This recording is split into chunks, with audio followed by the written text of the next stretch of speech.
ఈరోజు మనం 9వ తరగతిలోకి వచ్చారు కదా మీరందరూ. 8th క్లాస్ అయిపోయి 9వ తరగతిలోకి వచ్చారు.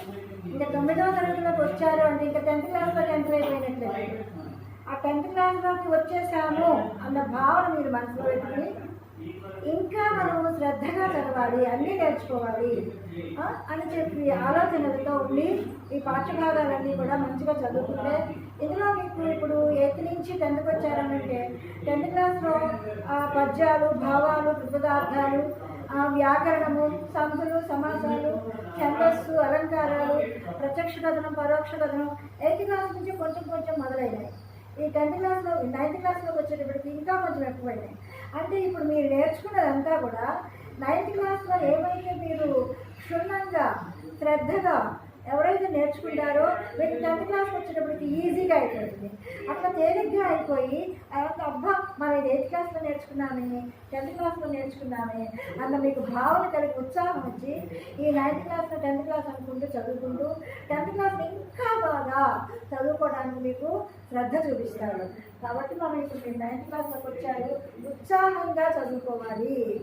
ఎందుకు వచ్చిందిరా భగవంతుడా, తెలుగే కదా అలాగే వస్తుందిలే, తెలుగు ఎంతసేపు చదువుకుంటానులే అన్నటువంటి నిర్లక్ష్య భావన మాత్రం మీరు ఎవ్వరూ కూడా పెట్టుకోవద్దు.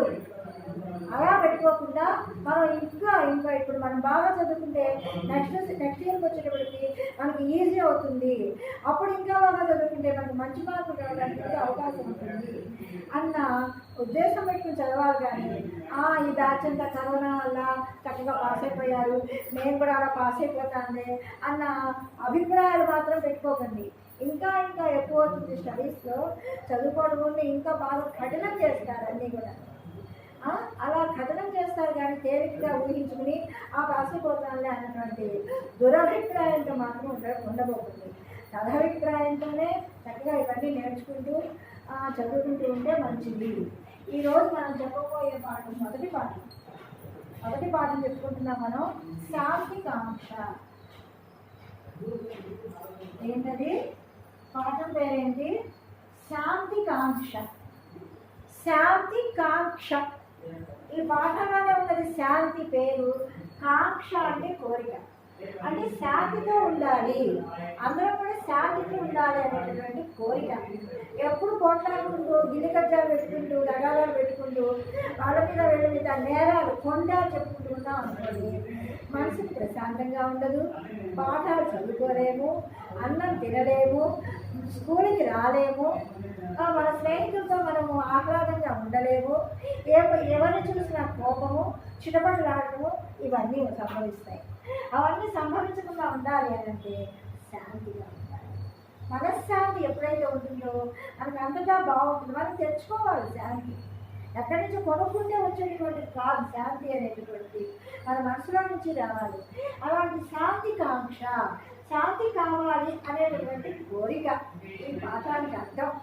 దేనికి ఈ పాఠానికి అర్థం అనంటే, ఈ పాఠాన్ని రచించినటువంటి కవి పేరు ఎవరంటే తిక్కన సోమయాజి. ఎవరు?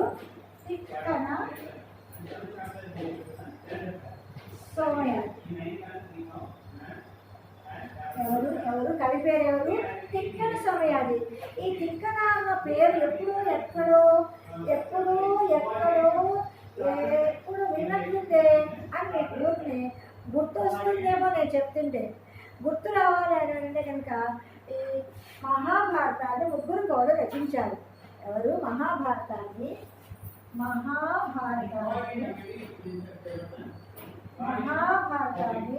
3 కవులు రచించారు. వాళ్ళు 3 కవులు. వాళ్ళు ఎవరంటే 3 కవులు రచించారు. వాళ్ళలో వారెవరు అంటే నన్నయ్య, తిక్కన, ఎర్రాపెట్ట. వాళ్ళు నన్నయ్య, తిక్కన, ఎర్రాపెట్ట. కవుల పేరేంటి? నన్నయ్య, తిక్కన, ఎర్రాపెట్ట. ఈ 3 కవులలో 2వ వాడైనటువంటి తిక్కన సోమయాజి ఈ పాఠ్యభాగాలు రచించారు. 3 కవులలో 2వ వాడైనటువంటి మొదటి కవి ఆదికవి అని పేరు ఈ నన్నయ్యకి. ఈ తిక్కని 2వ వాడు. తిక్కన 2వ వాడు. ఈ తిక్కన శాంతికాంక్ష వామాక్ష అనేటటువంటి పద్య పాఠాన్ని రచించారు. అది అందులో ఉన్నది మహాభారతంలో. ఈ మహాభారత కథ కొంచెం చెప్పాలి. అందరికీ రామాయణం మహాభారతం అంటే అందరికీ చాలా ఇష్టమే. అయితే మహాభారత కథ కౌరవులది పాండవులది. ఈ మహాభారత కథ ఎవరిది? కౌరవులది పాండవులది. ఈ కౌరవ పాండవులు కౌరవులందరూ మీకు తెలుసా? తెలీదా? తెలియదు. తెలియజేసినప్పుడు తెలుసో తెలియదు సమాధానం చెప్పాలి. మన నోట్లో నుంచి శబ్దం బయటకు వస్తే మనకి తెలుసని తెలియదని అప్పుడు ఏ టీచర్కైనా చెప్పడానికి వీలుగా ఉంటుంది. మా కౌరవులు మహాభారత కదా, కౌరవులు పాండవుల యొక్క కథ.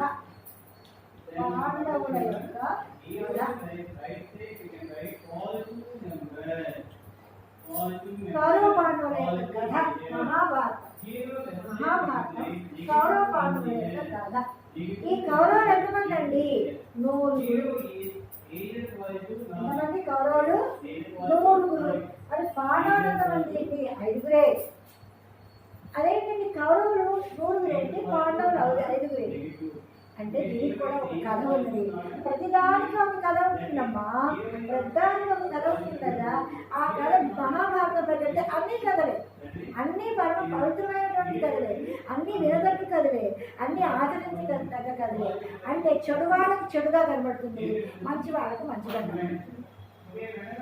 పాండవులు యొక్క కౌరవుల యొక్క తండ్రి ధృతరాష్ట్ర మహారాజు, పాండవుల యొక్క తండ్రి పాండురాజు. ఆ పాండురాజు భార్య గర్భవతిగా ఉన్నప్పుడు ఈ ధృతరాష్ట్ర యొక్క భార్య పేరు భానుమతి అనుకుంటారు. ఆమెకి సంతానం ఇంకా కలగల. సంతానం కలగకపోతే సరే దేవుని ప్రార్థించింది. ఆవిడ పొట్టలో చక్కగాను సంతానం అది అవబోతోంది. ఆమె గర్భిణిగా ఉన్నది. ఈ పాండవులకు కుంతీదేవి ధర్మరాజు పాండవుల యొక్క పాండురాజు భార్య. వాడికి పుత్ర సంతానం కలుగుతుంటే తనకు పుత్ర సంతానం కలగలేదని ఏం చేస్తుందిట? పొట్టలో ఉన్నటువంటి పిండాన్ని ఇట్లా పొట్ట మీద ఇలా కొట్టుకుంటుంది. ఆ కొట్టుకునే కుంతీదేవి వారికి సంతానం కలిగింది, నాకు సంతానం కలగలేదని ఆ బాధతో, ఉక్రోషంతో, కోపంతో ఆ యొక్క పొట్టని ఇలా కొట్టుకుంటుంది. కొట్టుకునేటప్పటికీ ఆ పొట్టలో ఉన్న గర్భస్థ పిండం కాస్త ముక్కలైపోయింది. ఏడుస్తూ ఉంటే ఆ పిండాన్ని బయటకు తీసి ఆ యొక్క గర్భస్థ పిండాన్ని 100 కుండల్లో కొంచెం వాళ్ళు ఆ కుండలోనే బిడ్డలయ్యారు. బాగా 100 కుండల్లో పెట్టినప్పుడు 100 కుండల్లో పెట్టి 100 సంతానం పెట్టారు. ఈ 100 కౌరవుల యొక్క సంతానం, వాళ్ళనే కౌరవులు అంటారు. ఈ యొక్క దుర్యోధనుడు ప్రపడుడు. ఈ పాండవులలో 5 పాండవులు, పాండవుల యొక్క కుమారులు 5. వాళ్ళెవరు? ధర్మరాజు, భీముడు, అర్జునుడు, నకులుడు, సహదేవుడు. వీళ్ళు 5 వీళ్ళు 100తో సమానం. అందరూ పుట్టారు కానీ అందరూ కూడా అమాయకులు. కొంతమంది బాగానే ఉన్నారు, దుర్యోధనుడు, దుశ్శాసనుడు, ఇంకా అలాంటి వాళ్ళు 5-6 వాళ్ళు కూడా చాలా మహాబలవంతులు, దుర్బుద్ధి గలవాళ్ళు. ఆ పాండవులు 5 కూడా మంచి సక్రమమైన మార్గంలో, మంచి ప్రవర్తనతో వాళ్ళు పెరిగారు. వీళ్ళ పుణ్యత్వాన్ని ఏర్పరచుకున్నారు. ఈ పాండవులు 5 కూడా దినదినాభివృద్ధి చెందుతూ అన్ని విద్యల్లోనూ ఆరితేరుతున్నారు. అలా ఆరితేరడంలో ఈ పాండవులకి ఉక్రోషం కలిగి, కౌరవులకి ఉక్రోషం కలిగి వాళ్ళ మీద పగ తీర్చుకోవాలి. పాండవులను ఎలాగైనా సరే ఓడించాలి. పెద్దాంతం పాండవులకు ఎలాగైనా సరే అన్నం పెట్టకూడదు. పాండవులను ఎలాగైనా సరే ఎందుకు పనికిరాని వాళ్ళలాగా చేయాలి. పాండవులను ఎలాగైనా సరే ఇక్కడ ఇంటి నుంచి గెంటేయాలి. అందులో దుర్బుద్ధి కలవాళ్ళు ఈ కౌరవులందరూ కూడా. ఇలా ఈ మహాభారతం ఇలా పెరిగి కురుక్షేత్ర సంగ్రామానికి దారితీసింది. చిన్నప్పటి నుంచే కచ్చ పెట్టుకుని, కోపం పెట్టుకుని,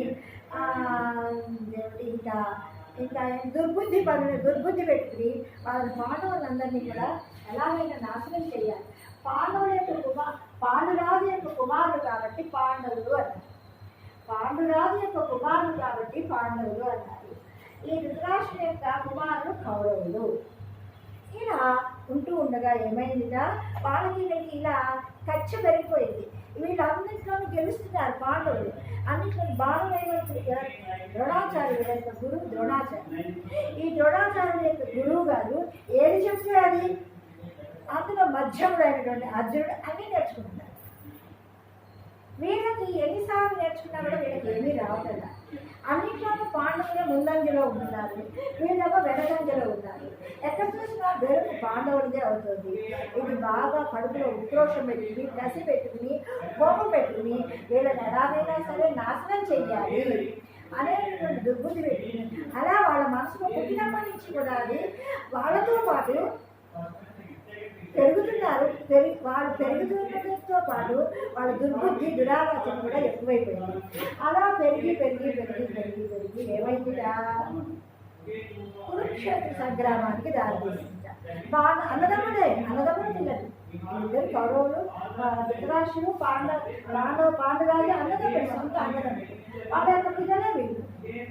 ఆ పిల్లలు కూడా కసి పెరిగిపోయి యుద్ధానికి సన్నద్ధులయ్యాక ఇప్పుడు ఏం చేశాక దుర్యోధనుడు దుశ్శాసనుడు ఒక పన్నాగం పన్నాడు. ఆ పన్నాగంలో పాండురాజును ఓడించి పాండవులందరినీ ఓడించి వాళ్ళకి అరణ్యవాసానికి పంపించేయాలి అని చెప్పి నిర్ణయించుకున్నారు. ఆ కథ అది. అప్పుడు మాకు యుద్ధం వద్దు, మాకు శాంతి కావాలి అని చెప్పి ధర్మరాజు చెప్తారు. కానీ అది పాఠానికి వస్తుంది. ఇప్పుడు ఈ కవి యొక్క తిక్కన సమయాలు. కవి ఎవరు? తిక్కన సోమయ్య. నన్నయ్య కవి తిక్కన సోమయ్యారు. ఈయన ఎన్నో శతాబ్దం వాడు? 13వ శతాబ్దము.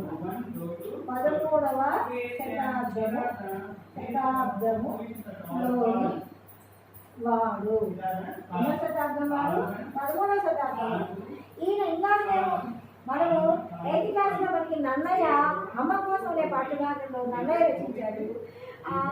ఆది పర్వం, సభాపర్వం, అరణ్య పర్వంలో ఒక 142 పద్యం వరకే రచించారు. ఈయన ఆదికవి వాగీ శాస్త్రుడు అనేటువంటి విధులు ఉన్నాయి. ఈయనేమో 11వ శతాబ్దం వాడు. 2 మహాభారతాలు రచించిన ముగ్గురు కవులు ఉండేవాళ్ళైనటువంటి 13వ శతాబ్దంలో ఉన్నాడు. 2వ శతాబ్దంలో ఉన్నాడు, 13వ శతాబ్దంలో. ఈయన నెల్లూరును పరిపాలించిన ఎక్కడుండేవాడు? నెల్లూరును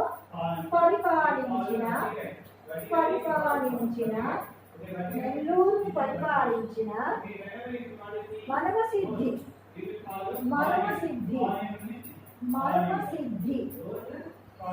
మరమసిద్ధి మాంత్రికి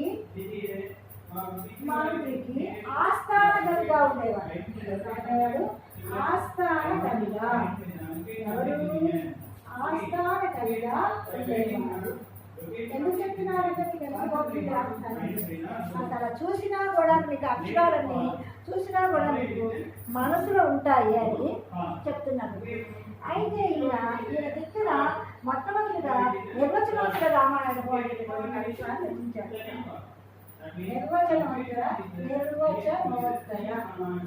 నిర్వచనోత్తర రామాయణం దీన్ని రచించి నిర్వచనోత్తర రామాయణాన్ని రచించి మనమసిద్ధికి మంత్రిగా నిర్వచనోత్తర రామాయణాన్ని మనమసిద్ధికి అంకితం ఇచ్చారు.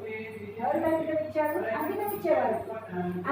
అంకితం ఇవ్వడానికి మహారాజా నేను ఈ యొక్క కావ్యాన్ని రచించాను, నిర్వచనోత్తర రామాయణాన్ని మహాకావ్యాన్ని రచించాను, మీకు అంకితం ఇస్తున్నాను, దీనికి మీ బాధ్యత మీది అని చెప్పి చెప్పడం. అంకితం ఇవ్వండి, వాళ్ళకి ఇచ్చేసేది. వాళ్ళకి ఇచ్చేసి బాధ్యత ఉందా వాళ్ళదిగా అట్లాగే. ఈయన ఏం రచించాడమ్మా? నన్నయ్యేమో ఆదికవి అయిన మహాభారతానికి మొదలుకున్నటువంటి నన్నయ్యేమో ఆదిపర్వం, సభాపర్వం, అరణ్య పర్వం రచించి 3వ పర్వంలో కొంచెమే రచించాడు. ఈయన 4వ పర్వంలో అయినటువంటి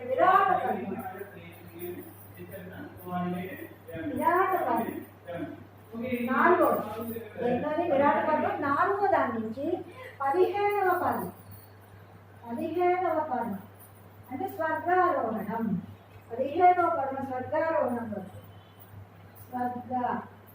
15వ పదం అంటే స్వర్గారోహణం. చివరి దాకా 15వ పదం స్వర్గారోహణం దాకా తిక్కన సోమయాజి రచించారు. తిక్కన సోమయాజి 4వ పదం విరాట పదం నుండి స్వర్గారోహణం దాకా రచించారు. నన్నయ్యలో 1, 2, 3 సగపాలు. తిక్కనేమో 4వ పదం నుండి చివరి దాకా. మహాభారతం 18 పర్వాలు మొత్తం. మహాభారతం ఎన్ని పర్వాలు? 18 పర్వాలు.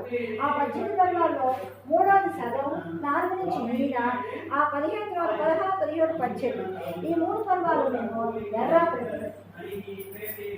పర్వాలు.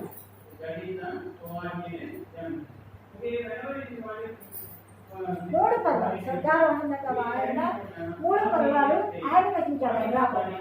ఇలా ఈ మహాభారతాన్ని 3 రచించారు. అయితే మహాభారతంలో ఈయన యొక్క పాత్ర ఎలా ఉండేది అంటే, ఈయన రచన తీర్చిదిద్దిన పాత్రలు సజీవంగా కనిపిస్తాయి. సజీవంగా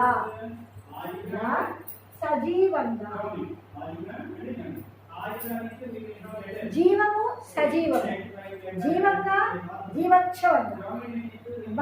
జీవోత్సవంగా బతుకుతున్నాడు అంటే బతుకున్నప్పుడు చచ్చిపోయినట్టుగా కానీ ఈయన యొక్క తిక్కన సోమయాజి ఈ పాత్రలు అన్నీ కూడా సజీవంగా. అంటే ఇప్పుడు మన కళ్ళ ముందర అబ్బా ఇప్పుడు జరుగుతుందా, ఇంత బాగా పాఠం చెప్తున్నారా, ఇంత బాగా కూర్చున్నారా, ఇంత బాగా మీరందరూ వింటున్నారా అని మన కళ్ళకు కట్టినట్లా సజీవంగా ఆ పాత్రలన్నీ కూడా ఇప్పుడే జరిగినట్టుగా, ఎప్పుడో జరిగినటువంటి మహాభారత కథని 13వ శతాబ్దంలో, ఇప్పుడు 21వ శతాబ్దంలో ఉన్నాయి. అంటే 700 సంవత్సరాలు 800 సంవత్సరాల క్రితం ఎప్పుడో జరిగినటువంటి మహాభారతాన్ని ఎప్పుడు రచిస్తే ఇప్పుడు జరిగిన ఈ మహాభారత కదా అన్నట్టుగా కళ్ళకు కట్టినట్టుగా కౌరవులు, పాండవులు, ధృతరాష్ట్రుడు, పాండురాజు, కుంతీదేవి, భానుమతి, ద్రౌపది, సుభద్ర, ధర్మరాజు, భీముడు, అర్జునుడు, నకులుడు, సహదేవుడు ఈ పాత్రలన్నీ కూడా సజీవంగా కనిపిస్తాయి. సజీవంగా కనిపించడం అంటే ఇప్పుడు జరిగినట్టుగా మన కళ్ళ ముందు ఇప్పుడు జరుగుతున్నట్టు. ఎప్పుడో మహాభారతం జరిగింది, ఎన్ని వందల సంవత్సరాల క్రితం జరిగిందో మనకి తెలియదు. ద్వాపర యుగమా జరిగింది, త్రేతాయుగం, కృతయుగం, ద్వాపర యుగంలో జరిగింది. కృష్ణుడు ఉన్నప్పుడు, కృష్ణుడి కాలంలో ఎన్ని వందల సంవత్సరాలు అయిపోయిందో ఇప్పుడు జరిగినట్టుగా మనకు. అందుకని ఆ పేరు అడుగుతారు. ఆ పాత్రలన్నింటినీ కూడా సజీవంగా కనిపిస్తాయి. వీటి శైలిలో నాటకీయత ఉంటుంది. నాటకీయత అంటే హాస్యంగానే ఉంటుంది, వినటానికి కుతూహలంగా ఉంటుంది, నాటక పక్కీలో ఉన్నట్టుగా కూడా ఉంటుంది. సందర్భానుగుణంగా మీరు ప్రయోగించిన పదాలు, సృష్టించిన సన్నివేశాలు రసాస్వాదం కలిగిస్తాయి. అప్పుడెప్పుడో జరిగినటువంటి మహాభారత కథని ఇప్పుడు తిక్కన రచిస్తున్నా కూడా ఆనాటి అసలు కథ జరుగుతోంది అంటే తర్వాత ఏమైందో చెప్పరా అన్న కుతూహలంతో ఉండి అది ఇంకా వినాలి అనేటటువంటి తాపత్రయం కలిగిస్తూ ఉంటుంది. ఔచిత్యవంతంగా రసపోషణ చేయగలడాన్ని రసాభివృద్ధి గ్రంథము మంత్రము అంటారు. అంటే సందర్భానుసారంగా అక్కడ ఏదో ఒక చక్కగా ఒక అనురాగమైనటువంటి సందేశం జరుగుతుంది. ఒక అనురాగమైనటువంటి అక్కడ ఒక ప్రక్రియ జరుగుతుంది, లేకపోతే ఒక కొట్లాట జరుగుతుంది, లేకపోతే చక్కని మంచి సంభాషణ జరుగుతుంది, లేకపోతే అక్కడ ఎవరో ఒకరినొకరు మంచి మాటలతో అభినందించుకుంటున్నారు, లేకపోతే చెడ్డ మాటలతో కొట్లాడుకుంటున్నారు, లేకపోతే ఒకళ్ళ పట్ల ఒకరు ప్రేమను కురిపించుకుంటున్నారు, ఒకళ్ళ భావాలు ఒకరు అర్థం చేసుకుంటున్నారు. ఇలాంటి సందర్భాలన్నీ కూడా ఔచిత్యానుసారము, ఆ సందర్భానుసారంగా ఆయన రచించడంలో గొప్ప నేర్పరి తిక్కన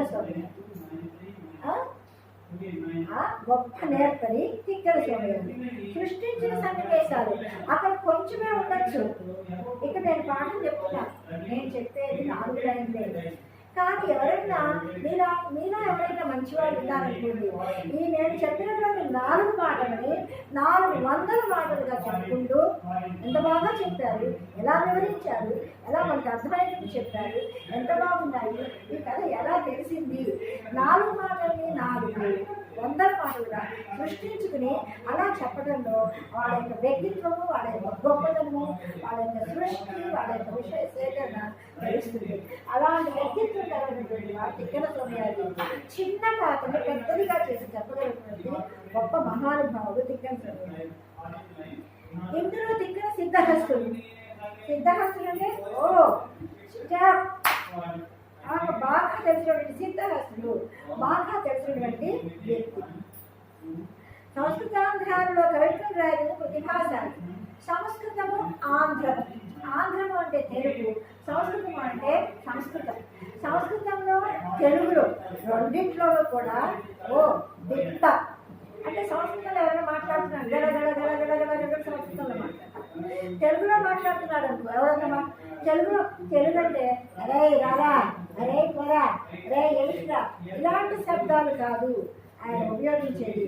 మంచి పాండిత్యము గల శబ్దాలను ఉపయోగిస్తూ సంస్కృతము ఆంధ్రము రెండింటిలో కూడా ఏ కవిత్వమైనా కూడా రాయగలిగినటువంటి ప్రతిభాశాలి తిక్కన సోమయాజి.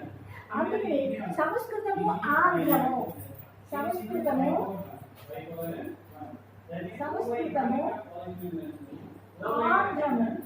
ఈ రెండింటిలో కూడా దిట్ట అంటే బాగా ప్రతిభాశాలి. కాబట్టి ఈయనకి ఉభయ కవిమిత్రుడు అలా గుర్తించారు. అంటే ఉభయ కవి అంటే రెండింటిలోనూ దిట్ట కాబట్టి ఉభయ కవిమిత్రుడు. అంటే ఉభయ భాషల్లోనూ కూడా పాండిత్యం సంపాదించాడు కాబట్టి ఆయనకు ఉభయ కవిత్రుడు అనేటువంటి బిరుదిచ్చారు. అంతేకాకుండా తరువాతి కవులకు 13వ శతాబ్దం తరువాత అంటే 14 కృష్ణదేవరాయలు 15వ శతాబ్దం తర్వాత కవులు వీళ్ళందరికీ కూడా మార్గదర్శకంగా ఉండి ఆ కవులందరికీ కూడా ప్రేరణ కలిగించారు. ప్రేరణ అంటే తిక్కన యొక్క మహాభారతంలో, తిక్కన సంస్కృతంలో కానీ ఆంధ్రంలో కానీ రచించినటువంటి ఆ సంభాషణ పరంపర, ఆ పద్యం యొక్క ఔచిత్యము, ఆ పద్యం యొక్క అందము, ఆ పద్యం యొక్క నడవడిక చూసి తర్వాత ఎవరైనా కూడా వాళ్ళు అనుసరించుకుని ఆ తిక్కనలాగా మనం కూడా రాయాలి, తిక్కన సోమయాజి కూడా మనం కూడా రాయాలి అని చెప్పి వాళ్ళందరికీ కూడా మార్గదర్శకుడు అయ్యాడు. కాబట్టి కవి బ్రహ్మ అని కూడా పిలుస్తారు. కవి బ్రహ్మ అంటే కవులకే బ్రహ్మ, దేనైనా సృష్టించగలిగినటువంటి బ్రహ్మ అని ఉభయ కవితులు కవి బ్రహ్మ అనేటువంటి ఆయన యొక్క బిరుదులు అని రేపు చెప్తారు.